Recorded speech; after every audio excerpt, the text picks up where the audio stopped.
కీర్తనలు 11వ అధ్యాయం. దావీదు రాసిన కీర్తన. యెహోవా శరణు జొచ్చి ఉన్నాను, పక్షి వలె నీ కొండకు పారిపొమ్ము అని మీరు నాతో చెప్పుట ఎలా? దుష్టులు విల్లెక్కు పెట్టి ఉన్నారు, చీకటిలో యథార్థ హృదయుల మీద వేయుటకై తమ బాణములు వారి నారియందు సంధించి ఉన్నారు. పునాదులు పాడైపోగా నీతిమంతులు ఏమి చేయగలరు? యెహోవా తన పరిశుద్ధాలయంలో ఉన్నాడు. యెహోవా సింహాసనము ఆకాశమందున్నది. ఆయన నరులను కన్నులారా చూచుచున్నాడు. తన కనుదృష్టి చేత ఆయన వారిని పరిశీలించుచున్నాడు. యెహోవా నీతిమంతులను పరిశీలించును, దుష్టులను బలాత్కారాసక్తులను ఆయనకు అసహ్యులు. దుష్టుల మీద ఆయన ఉరులు కురిపించును. అగ్ని గంధకములను వడగాలియు వారికి పానీయ మగను.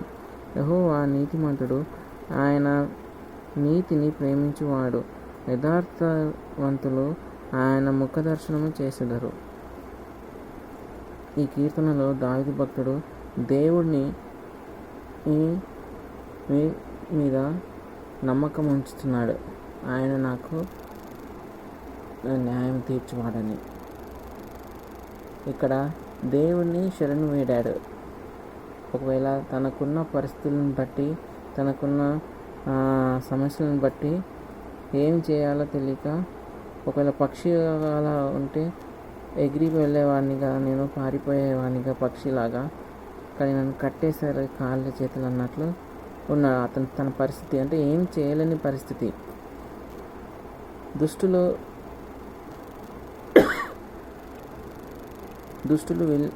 విల్లెక్కు పెట్టి ఉన్నారు, చీకటిలో యథార్థ హృదయముల మీద వేయుటకై తమ బాణములు వారి మీద సంధించి ఉన్నారు. ఈ అధ్యాయంలో దావీదు భక్తుడు దేవుడిపై నమ్మకం ఉంచుతున్నాడు. నువ్వు యేసయ్య నాకు న్యాయం తీర్చువాడు అని. ఇక మనం సామెతల గ్రంథంలో చూసినట్లయితే, మనం ఇక్కడ 5వ వచనం చూసినట్లయితే, నీ పూర్ణ హృదయంతో యెహోవా యందు నమ్మిక ఉంచుము, నీ సబ్బుని ఆధారం చేసుకున్నాక నీ పూర్ణ హృదయంతో యెహోవా యందు నమ్మిక ఉంచుము అంటున్నాడు. అంటే మన సబ్బుని ఆధారం చేసుకోకుండా ఆయన మీద నమ్మకం ఉంచితే మనకి నమ్మకం ఉంచమని దేవుడి వాక్యం సెలవిస్తుంది. మనకున్న సమస్యలలో కానీ, ఇరుకులలో కానీ మనం నమ్మిక ఉంచాల్సింది ఆయన మీదనే. నమ్మిక ఉంచి మంచిని చేయమని అంటున్నారు. యెహోవా యందు నమ్మిక ఉంచి మేలు చేయము, దేశమందు నివసించి సత్యమును అనుసరించము అంటుంది. దేవుడి వాక్యం సెలవిస్తుంది. యెహోవా యందు నమ్మిక ఉంచి మనం మేలు చేసినట్లయితే మనకి సత్యమును అనుసరించి ఉండమని వాక్యం సెలవి. పునాదులు పాడైపోగా నీతిమంతులు ఏం చేయగలరు? ఏం చేయలేరు. కానీ దేవుని సత్యం అందు నిలిచి ఉండి యథార్థంగా నడుచుకోమని దేవుడి వాక్యం సెలవిస్తుంది. కానీ మనం విశ్వసించాల్సింది ఆయన మీదే కాబట్టి, ఆయనే న్యాయం తీర్చేవాడు కాబట్టి, యెహోవా తన పరిశుద్ధ ఆలయంలో ఉన్నాడు. ఆయన సింహాసనం ఆకాశం అందున్నది. దేవుడి సింహాసనం, దేవుడు కూర్చున్న చోటు ఆకాశము, దేవుని పాదపీఠము భూమి.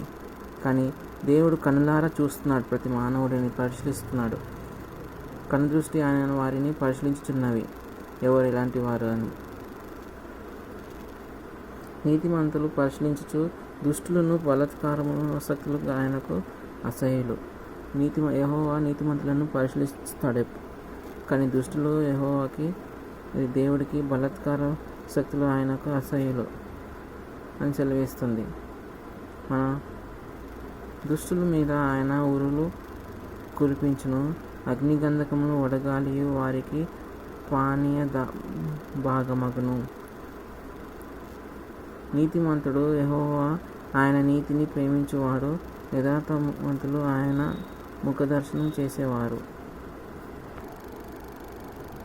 మంచి పని చేసి, మేలు చేసి, ఇతరులకు సహాయం చేసి, నిస్వార్థంతో నీ తోటి వారికి ఉపకారం చేసి, పుణ్యానికి నువ్వు ఈరోజు తిరిగి పొందుకోవాల్సిన మేలుకు ప్రతిగా కీడును, కృతజ్ఞతకు ప్రతిగా నిందకు భరింపవలసి వచ్చినేమో. అయితే బైబిల్ గ్రంథమందు పౌలు గారు ఇదే పరిస్థితిని ఎలా ఎదుర్కొన్నారో చూద్దాం. అప్పుడు వర్షం కురుచు చలిగా ఉన్నందున వారు నిప్పు రాజబెట్టి మమ్మను అద్దరికి చేర్చుకొనిరి. అందరూ చాలి కాచుకుంటూ ఉండగా నిస్వార్థపరుడైన కష్టజీవి అయిన పౌలు గారు అందరితో బాటు కూర్చొని చలి కాచుకొనక లేచి నిస్వార్థపరుడిగా ఇతరులు మరింత సేపు చలి కాచుకొనలాగున పుల్లలో ఏరి మోపు కట్టి మోసుకొని వచ్చి ఆ నిప్పులపై వేయగా ఒక సర్పము కాకకు ఆయనకు బయటికి వచ్చి అతని చేయి పట్టెను. గమనించాలి, పౌలు కష్టపడి పుల్లలు తెచ్చి నిప్పులపై వేస్తే ఖాళీగా కూర్చొని చలి కాచుకుంటున్న వారికి ఏమీ కాలేదు. కానీ వారి సుఖము కొరకు కష్టపడి పుల్లలను తెచ్చి పౌలునే విషసర్పము చుట్టుకుంది. అవును, ఒక్కోసారి మేలు పొందుకున్న వారు హాయిగా జీవిస్తుంటే మేలు చేసిన మనకు కష్టాలు నష్టాలు చుట్టుకోవడం మనకు నిరుత్సాహాన్ని బాధను కలుగజేస్తాయి. పైపెచ్చు ఆ సర్పము పౌలును చుట్టుకుంటే చుట్టూ ఉన్నవారు మేలు చేసిన పౌలును చూచి ఇతడు మామూలు వ్యక్తి కాదు, ఇతడు సముద్రం నుండి తప్పించుకున్నాడు కానీ న్యాయమత ఇతని బ్రతుకనివ్వదు, ఇతడు నరహంతకుడు అని దేవుని సేవకుడైన పౌలును ఓ భయంకరమైన నరహంతకుడిగా చిత్రీకరించడం ఎంత దారుణం. కానీ ఇక్కడే మనం అసలైన పాఠం నేర్చుకోవాలి. పౌలు సర్పం చుట్టుకుంది. అది చుట్టూ ఉన్న వారిని భ్రమపరిచి పౌలు నరాంతకుడని చిత్రీకరించింది. అది చచ్చిన పౌలు దిగులు చెందలేదు, చింతించలేదు, కృంగిపోలేదు, పైపెచ్చు భయపడను లేదు.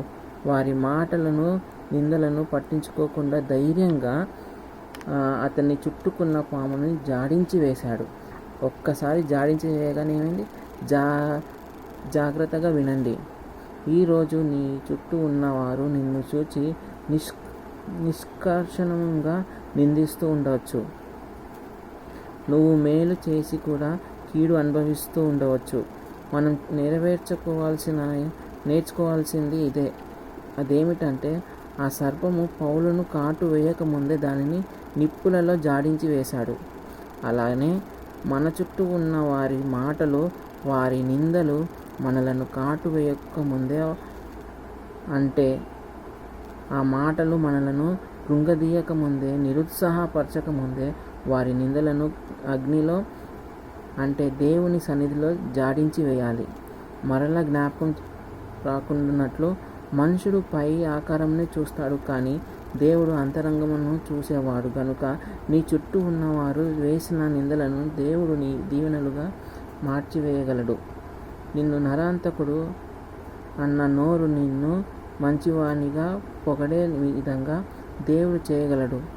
నీకు కనిపించే కీడంతటిని మేలుగా మార్చగలడు. వారు అతని శరీరము వాచునో లేక అతడు అకస్మాత్తుగా చచ్చునో అని కనిపెట్టుచుండిరి. అతనికి ఏ హాని కలుగకుండానట్లు చూసి అతడొక్కే దేవుడు కుమారుడని చెప్పసాగిరి. ఆ రోజు పౌలు తాను పొందిన నిందలు తనకి అంటకుండా అగ్నిలో జాడించి వేసినట్లు నువ్వు నేను మనల్ని నిందించే వారి మాటలు, గాయపరిచే వారి చేష్టలను దేవుడు సన్నిధిలో జాడించి వేసినట్లయితే ఆ నిందలే మనకు ఆశీర్వాదాలుగా మారుతాయి, క్రీస్తు స్వరూపంలోనికి మారుస్తాయి, గొప్ప సేవ చేసే అనుభవాన్ని, భాగ్యాన్ని కలుగజేస్తాయి. ప్రియ చదువరి, పౌలు వలె మనము దులుపుకోవడం, జాడించడం నేర్చుకోవాలి. కుక్క నేల మీద పడుకుంటుంది కానీ లేచిన తర్వాత ఒక్కసారిగా దులుపుకుంటుంది, ప్రశాంతంగా ముందుకు పోతుంది. మనం లోకంలో ఉన్నంతకాలం ఈ లోక నిందలను మనలను చుడుతూనే మనపై పడుతూనే ఉంటాయి. మనము ఎప్పటికప్పుడు మా అవమానాలను, నిందలను, లోకమాలిన్యాన్ని దులుపుకొని ప్రశాంతంగా ముందుకు సాగాలని కానీ నిందలను బట్టి కృంగిపోకూడదు. పరిశుద్ధులతో పరిస్థితులను బట్టి కూలిపోకూడదు. పౌలు వలె మనల్ని చుట్టుకున్న ప్రతి సర్పాన్ని జాడించి వేయాలి. ఎవరైతే పౌలుని నిందించారో వారే ఆ తర్వాత పౌలు గారి చేత ప్రార్థనలు చేయించుకున్నారు, స్వస్థత పొందారు, ఎంతో గొప్పగా సత్కార్యములు చేశారు, బహుమానాలు ఇచ్చారు. దేవుడు నిన్ను అట్టి విధముగా గణపరచుగాక. ఆమేన్. ఇక్కడ దావీదు భక్తుడు కూడా దేవుడి సన్నిధిలో మొర పెట్టుకుంటున్నాడు, నా పరిస్థితి ఏదని. కానీ దేవుడు సెలవిస్తున్నాడు, దేవుడిని దగ్గర శత్రువులు ఇలా చేస్తున్నారు నా మీద అని. నీతిమంతులు ఏం చేయగలరు? ఏం చేయలేము కదా అని. కానీ దేవుడు ఏం చేయగలడు? దేవుడు నీతిమంతులను ఆయన నీతిని ప్రేమించువాడు కాబట్టి యథార్థవంతులను ఆయన ముఖదర్శనం చేసుకుంటాడు. ఈ వాక్యాలను మీరు విశ్వసించినట్లయితే టైప్ చేయండి. ప్రార్థించుకుంటాం. మహోన్నతుడ, పరిశుద్ధుడైన తండ్రి, ఈ వాక్యాన్ని తండ్రి నేను మా హృదయంలో ముద్రింపచేసి నీ మీద ఆధారపడే యథార్థ హృదయాలుగాను, నీతిమంతులుగాను, పరిశుద్ధులుగాను ముందుకు సాగలాగను మాకు కృప చూపించి నడిపించి వేడుకుంటాం. మాకు తోడుగా ఉండమని వేడుకుంటాం.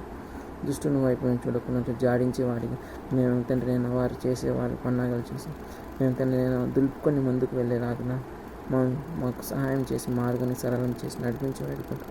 నజరేయుడైన యేసు నామములో అడిగి వేడుకుంటున్నాం తండ్రి. Amen. Shalom. Praise to God. Amen.